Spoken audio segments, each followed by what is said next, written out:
जब मैं पिछले लगभग 20 वर्षों से मैं आ रहा हूँ, 20 वर्षों से बिना लगा मैं इस कार्यक्रम में हाजिरी लगा रहा हूँ और मुझे दिन ब दिन वो फक्र की सीमा बढ़ते जाती और जैसा कि बोल रहे थे, खास तौर से हमारे जिला पदाधिकारी और आरक्षी अधीक्षक यहाँ पहली बार आप लोगों के इस कार्यक्रम को देख रहे, उन्हें जरूर लगा होगा कि इस्लाम के का पैगाम अगर भाईचारा और आपसी मिल्लत मोहब्बत है तो वो कहीं देखा जाता है तो सबसे अधिक मुसरी घरारी के इस मुहर्रम कार्यक्रम के आयोजन, क्योंकि सब लोग मिल के मनाते हैं और ये सही माने में बहुत ही प्रसन्नता की बात है। और बता रहे थे एसपी साहब कि कभी कभी तो जितने असलाह का मुजाहिरा होता है, लगता है कि सब लोग इतने नियंत्रित रहते हैं, जो तलवार चलती है, जो लाठियां चलती हैं, वो भी लगता है कि अपने आप में हुसैन साहब की याद में ही इस तरह घूम जाती है कि किसी को कोई चोट न लगे, वरना इस किस्म का खेल बहुत कम जगह देखा जाता है और माना जाता है। और अभी सबसे बड़ी बात कारी शोएब साहब ने आपको कही कि आखिर मुहर्रम हम लोग क्यों मनाते हैं? हुसैन साहब की शहादत को याद करने के लिए। और किसी की शहादत लोग क्यों याद करता है? शहादत को इसलिए याद करता है कि जिन उसूलों के लिए, जिन चीजों के लिए उन्होंने शहादत दी है, वो हमारे जिंदगी में उतरे और इस दुनिया में सदा के लिए वो कायम रहे, इसी के लिए मनाया जाता है। तो आज तो ये सोचना होगा, सब लोग जानते हैं कि आज इंसाफ और इंसानियत का दिन होता है, इसलिए सब लोगों को सोचना चाहिए कि आखिर हुसैन साहब ने शहादत किस चीज के लिए दी? इस्लाम के उसूलों को जिंदा रखने, जो बात कारी जी कह रहे थे आप, और सही बात है कि अगर गहराई से इस्लाम को देखिएगा तो इस्लाम में जो हमारे प्रोफेट साहब थे, मोहम्मद साहब, हुजूर जिनको हुजूर सल्लल्लाहु अलैहि वसल्लम कहते हैं, उन्होंने क्या उपदेश दिया था? 3 चीजों पर वो बराबर जोड़ देते थे। पहला था आदर यानी इंसाफ, दूसरा था इल्म यानी शिक्षा। ये जान लीजिए कि धर्म जितने हैं, जितना इस्लाम में शिक्षा पर जोर दिया गया है, उतना किसी धर्म में लिखित रूप में किसी धर्म में जोर नहीं दिया गया है जितना शिक्षा पर जोर दिया गया है। और अगर आप बोलिए कि अगर आपने अपने बच्चों को इल्म याफ्ता न बनाया तो इस्लाम के रास्ते में थोड़ी दिक्कत हो जाएगी। अगर आप हुसैन साहब की शहादत को याद करते हैं, हर साल याद करते हैं, इस चौराहे पर सार्वजनिक रूप से याद करते हैं, वो सिर्फ एक ही मकसद होता है कि इस्लाम के उसूल हमारे आपके जिंदगी में किस तरीके से जिंदा रहे। और इस्लाम के उसूल यही है कि इंसाफ करिए, सबको तालीम याफ्ता बनाइए और रहम करिए। रहमत सबसे बड़ी चीज होती है, हर घर में कहा गया है कि दया करना करना करना ही धर्म की पहचान होती है।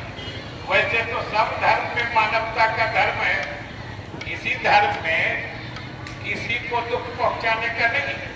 जो कह रहे थे आप कि अगर आपने दूसरे को दुख पहुंचा दिया तो फिर हुसैन साहब को हम क्या याद करें? और हुसैन साहब के बारे में तो सब अभी बता रहे थे कि सच्चाई के रास्ते पे चलना है। अब पहले भी कहते थे कि उनके बारे में कहा जाता है कि हक मरकर जीना सिखा दिया तो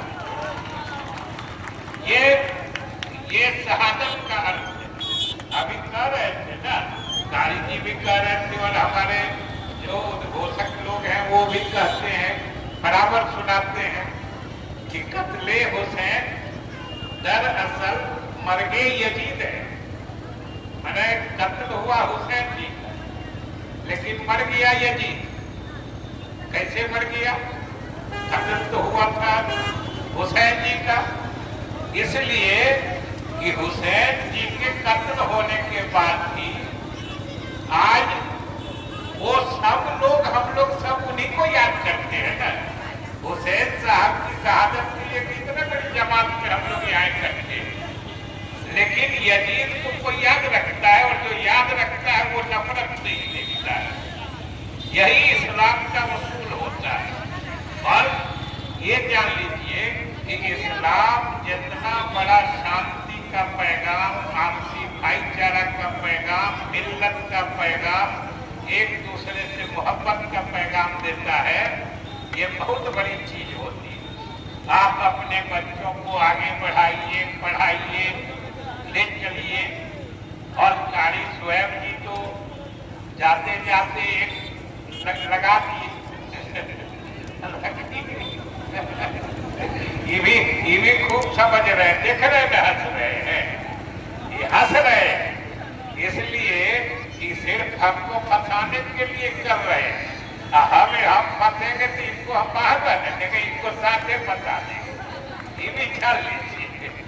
इसलिए वो चीज अपनी जगह पर है। हम लोगों की बात भी सिलसिले में हुई थी, एक बार और भी ये बोले थे, उस समय भी बात हुई थी, इसलिए वो बात अपनी जगह है। हम फिर से कहा कि बहुत आज इस बार कुछ ज्यादा लेट हो गया है, इसलिए हम ज्यादा कुछ नहीं मिलेंगे।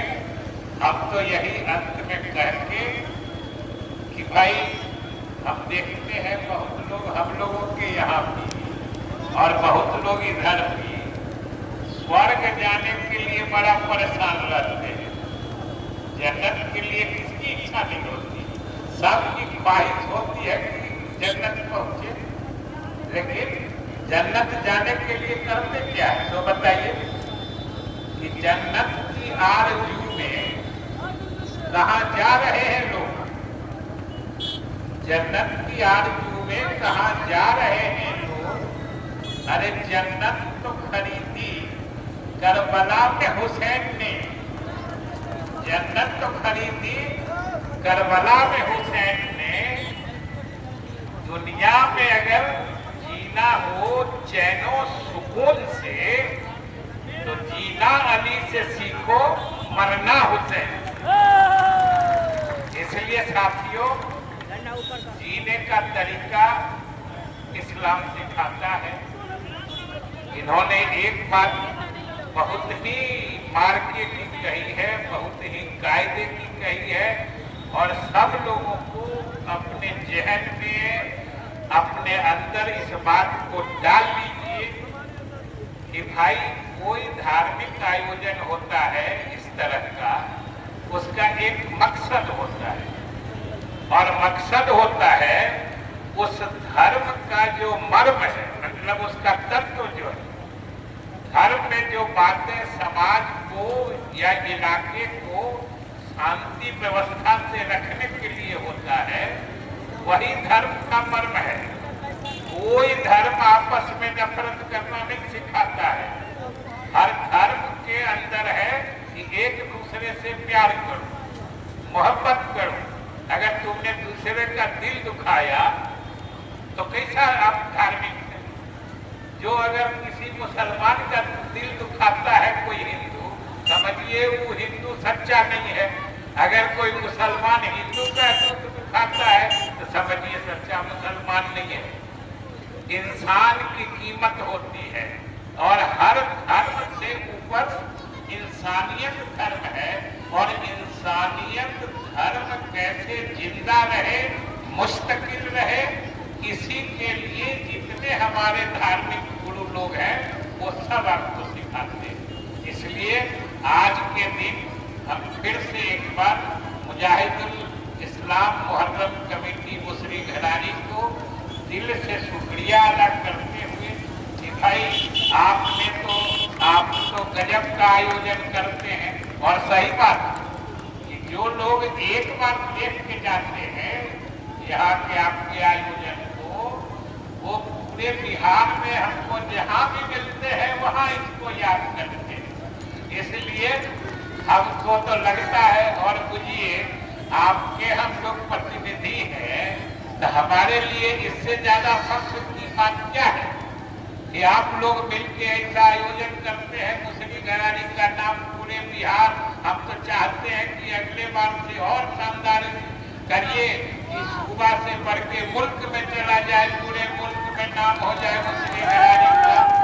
और जो अंत में फिर से ऐसा न समझे स्वयं कि हमारी बात को छोड़ दिए, इन्होंने जो कहा है हम इन्हीं से बात करके उसका उपाय सोचेंगे।